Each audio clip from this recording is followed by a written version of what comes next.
Você sabia que muitas são as pessoas que vivem murmurando, reclamando e até mesmo querendo fazer as outras pessoas entenderem e reconhecerem que o seu problema ou problemas é muito grande, ao ponto delas quererem convencer o seu próximo o porquê ela não vai conseguir vencer. Eu acredito que eu estou sendo claro, mas você vai entender melhor. A verdade é que a única maneira de nós suportarmos as aflições, os problemas, as injustiças, perseguições e etc. Só existe uma forma. Se você quer aprender o segredo para vencer, eu vou lhe dar o segredo. Agora, esse segredo não é para que você tenha meia vida, mas uma vida completa. A única maneira de você suportar tudo, seja o que for, e vencer, é você sendo cheio do Espírito Santo. Mas para que você seja cheio do Espírito Santo, a primeira coisa que você tem que fazer é entregar o controle da tua vida nas mãos de Deus. Como é que eu faço isso? Quando eu deixo de fazer o que o meu eu quer, a minha carne quer, para obedecer a palavra de Deus. Vou dar exemplos claros, tá? Quando eu viro as costas para o adultério, para a mentira, para o ódio, para os maus olhos, para as calúnias, e etc, e etc, e etc. Quando eu viro as costas para o medo, para a dúvida, porque a dúvida gera incredulidade, falta de fé. Quando eu viro as costas para a ansiedade, quando eu faço isso, eu estou dando o primeiro passo. Que passo é este? Conversão. E aí, através da conversão, vem o batismo nas águas. É o segundo passo, aonde Jesus nos ensina ao dizer: todo aquele que crer e for batizado será salvo. Aí vem o terceiro passo. Eu mergulho nos ensinamentos, na meditação da palavra de Deus. Porque a pessoa precisa entender o seguinte: quando eu oro, eu falo com Deus. Mas quando eu leio, medito na palavra, ali eu estou permitindo que o Espírito Santo, através da palavra, ele venha falar comigo. Então, a única forma de eu suportar todos os problemas é ser cheio do Espírito Santo. E aí vem o quarto passo, só recapitulando. Primeiro, conversão, mudança de direção. Segundo, batismo nas águas. Terceiro, mergulhar no oceano do Espírito através da palavra de Deus. Quarto, buscar a Deus. Só que esse buscar, tem muitos cristãos que têm dificuldade. Porque, por exemplo, há pessoas que buscam o Espírito Santo com a foto do filho na mão, do marido. É isso mesmo, eu vou falar muitas coisas polêmicas, tá? Não se assuste não, eu vou abrir o verbo. Imagine você buscando o Espírito Santo com a fotografia do filho e dizendo assim: ó Espírito Santo, salva o meu filho, toca no meu filho. Tá tudo errado. Sabe quando você vai ser batizado com o Espírito Santo? Nunca. Por quê, bispo? Porque o envolvimento com Deus, gente, é um casamento. Você já viu quando você está na intimidade com a sua esposa? Com o seu marido? Ali você não atende telefone, ali você não pensa em filho, em neto, em mãe. Ali é carne, ali é o envolvimento, sabe? Eu estou falando de marido e mulher, não estou falando de quem vive numa intimidade sem ser casado, que vive ali com um, com o outro. Desculpa, tá? Eu não tenho nada contra a sua vida, mas só para lhe mostrar e lhe provar que a relação íntima de um casal é bem parecido com uma relação íntima de criatura e criador. Porque assim como você, quando está na intimidade com seu marido, com a sua esposa, você se desliga de tudo, com Deus não é diferente. Você precisa, nesse momento, fechar os seus olhos, esquecer a feira, o mercado, a carne que tem que comprar no açougue, a casa que tem que limpar quando chegar em casa, a visita que está lá te esperando quando você sair da igreja. Você tem que se desligar de tudo. E uma vez se desligando de tudo, você começa a buscá-lo. Você começa a fazer uma declaração de amor. Não é assim que você faz com seu marido? Eu te amo. Tu és o homem da minha vida. Eu não sei viver sem ti. Só está rindo por quê? Porque com Deus é a mesma coisa, quer ver? Você começa a dizer, meu Deus, eu te amo. Eu não posso viver sem ti. Tu és o meu tudo. Tu és a razão da minha vida. Tu és o ar que eu respiro. Você está vendo? Como é que é bem parecido? A diferença que o primeiro exemplo, nós estamos se referindo, declaração de marido para esposa e vice-versa. O segundo exemplo, de criatura para criador. E nessa medida que você vai buscando, sem ansiedade, é que vai acontecer o batismo com o Espírito Santo. É claro, sem ansiedade, para você entender que você não deve ficar preocupado. Eu vou ser batizado hoje. Não. Se não for hoje, vai ser amanhã. Se não for amanhã, vai ser semana que vem. Se não for semana que vem, vai ser o mês que vem. Mas a promessa de Deus não falha. A palavra de Deus, ela não volta vazia. Então entenda, todas as aflições, o qual Jesus nos ensinou, no mundo tereis aflições, mas tem bom ânimo, porque eu venci, ela só é possível se você procurar se encher. E você que é batizado, procurar sempre estar enchendo a sua lâmpada. Lembra daquela passagem das 5 virgens nécias e as 5 virgens prudentes? As prudentes estavam com as lâmpadas cheias de azeite. As nécias não, aquelas que foram, relaxaram.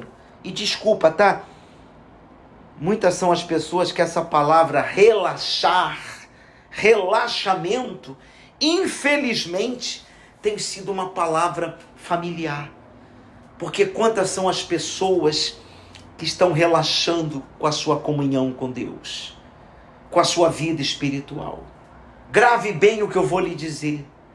O batismo com o Espírito Santo significa que enquanto eu não for para o céu, eu trago o céu para dentro de mim. Bispo, isso é muito forte, só pode repetir? Claro. Olha a necessidade do batismo com o Espírito Santo. Olha a necessidade, você que está me ouvindo e diz assim, não, eu já sou batizado. Então tome muito cuidado, porque o perigo é muito grande, tá? Eu conheço muitas pessoas que em outrora foram batizadas, mas elas se afastaram de Deus, se distanciaram de Deus, e o Espírito Santo automaticamente teve que se ausentar da vida delas. É isso mesmo. É só você imaginar sobre Sodoma e Gomorra. As coisas chegaram a um ponto em Sodoma e Gomorra que Deus falou, não tem jeito, não posso fazer mais nada. Só para você parar e meditar. O batismo com o Espírito Santo significa que enquanto eu não for para o céu, eu trago o céu para dentro de mim. Agora, para que você venha aprender a ter uma vida com Deus, você precisa substituir o ão Tem pessoas que estão trocando o ão da oração pelo ão da reclamação. Nós falamos sobre Sodoma e Gomorra assim, de uma forma bem rápida, e você veja que Ló era assim. Ló vivia reclamando, assim como o povo de Israel. Enquanto Moisés orava, clamava, intercedia pelo povo, o povo de Israel só vivia reclamando, murmurando, falando mal de Moisés, dizendo por que ele nos tirou lá do Egito, para que nós viéssemos agora aqui perecer no deserto. Sabe, tem pessoas que, devido os problemas, ela vai de uma forma sutil, trocando o ão da oração pelo ão da reclamação. Sabe, isso entristece a Deus. E o pior, não tem como Deus agir na sua vida. Observe só em Gênesis, no capítulo 19, quando Deus decidiu destruir Sodoma e Gomorra, e aí Deus enviou 2 anjos. Ora, se Deus enviou 2 anjos até Ló para pedir para ele deixar a sua casa, para salvar a sua vida, é porque Deus não queria destruí-los. Ora, senão Deus não teria o trabalho de enviar 2 anjos lá e destruía tudo como destruiu juntamente com Ló e a sua família. É uma questão de inteligência. E não precisa pensar muito para entender isso. Aí, observe comigo o capítulo 19 de Gênesis, no versículo 17. Havendo quem? Os anjos. Havendo-os levado fora. Fora de quê? Da sua casa. Disse um deles: livra-te. Então o desejo de Deus era livrar Ló e toda a sua família. Livra-te, salva a tua vida, não olhes para trás.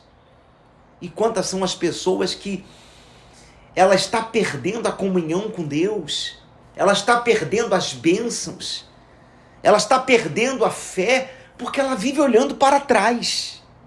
Não olhe para trás.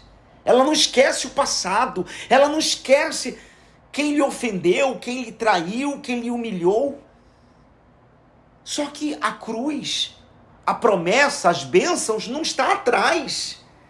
Quando você fica olhando para trás, você deixa de viver o presente e você acaba anulando o seu futuro. Aí disse: não olhes para trás, nem pares em toda a campina. Foge para o monte, para que não pereças. Então Deus estava livrando e dizendo: olha, eu não quero que você pereça. Eu não quero que você sofra. Olha a resposta. Olha como é que Ló, ele era um daqueles que trocava o ão da oração pelo ão da reclamação. Olha só, Ló reclamando, ó. Ló respondeu de Ló: assim não, Senhor meu. Se fosse na linguagem de hoje, ele falaria assim: pega leve, vai devagar. Olha o que ele diz: assim não, Senhor meu. Enquanto Deus chamava Abraão, e Abraão dizia o quê? Eis-me aqui. Ló já, não, assim não.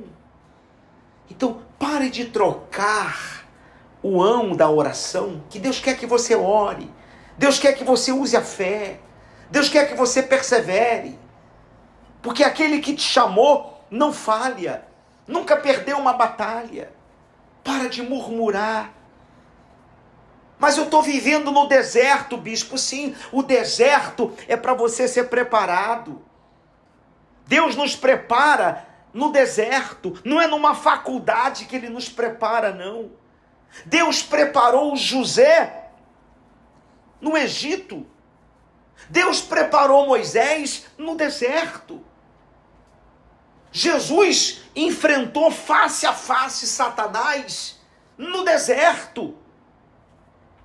É na dificuldade quando nós entendemos que não podemos trocar o ão da oração pelo ão da reclamação. É no meio do deserto, quando tudo, você chega ao ponto de pensar assim, olha, quando tudo parecia ter chegado ao fim, é ali que Deus dá o livramento.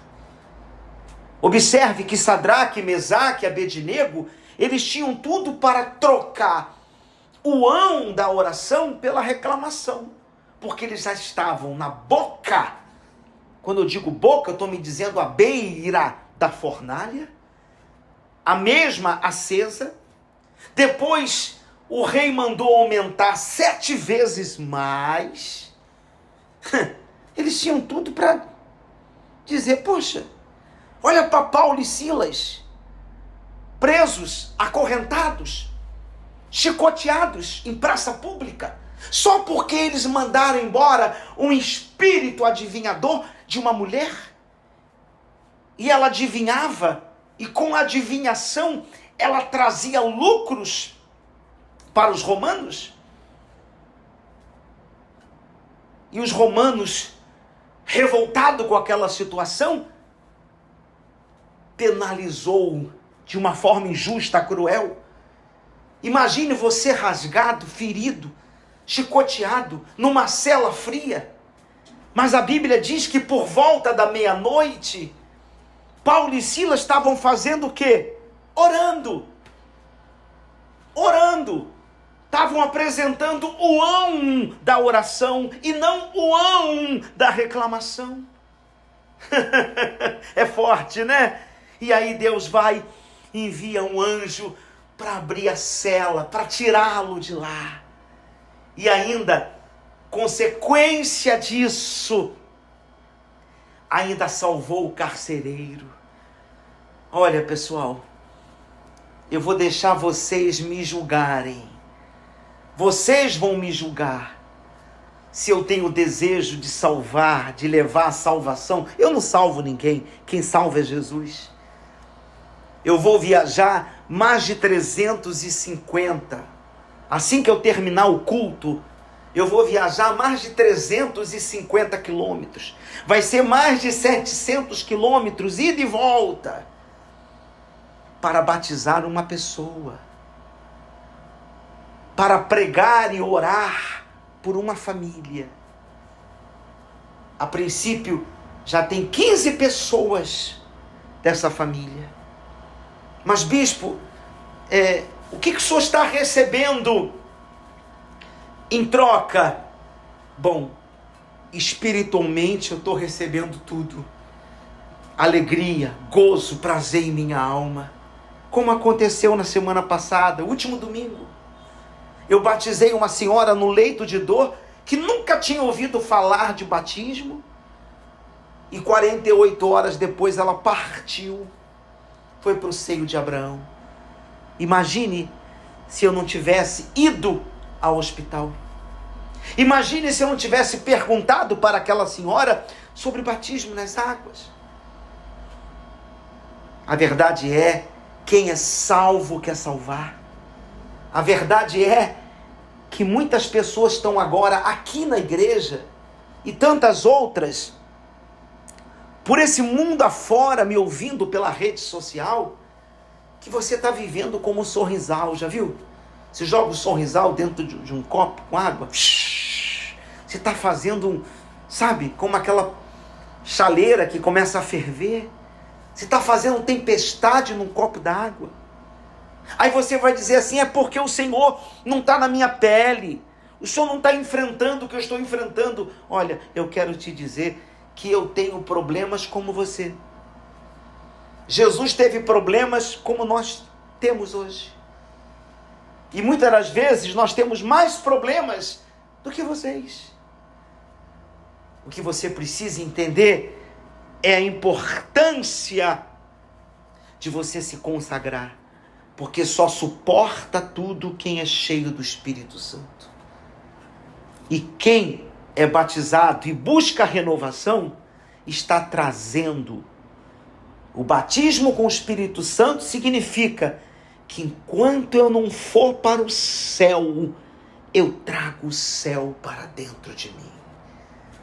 Nós vamos orar, vamos buscar o derramamento do Espírito Santo. Você que é batizado, você vai buscar o renovo, o avivamento.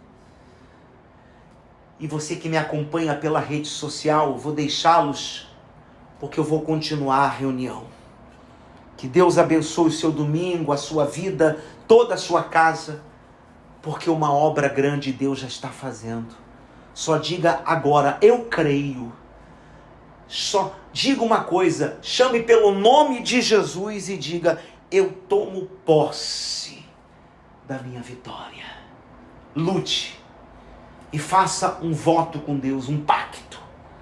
A partir de hoje eu troco o ão da reclamação pelo ão da oração. Que Deus abençoe a todos.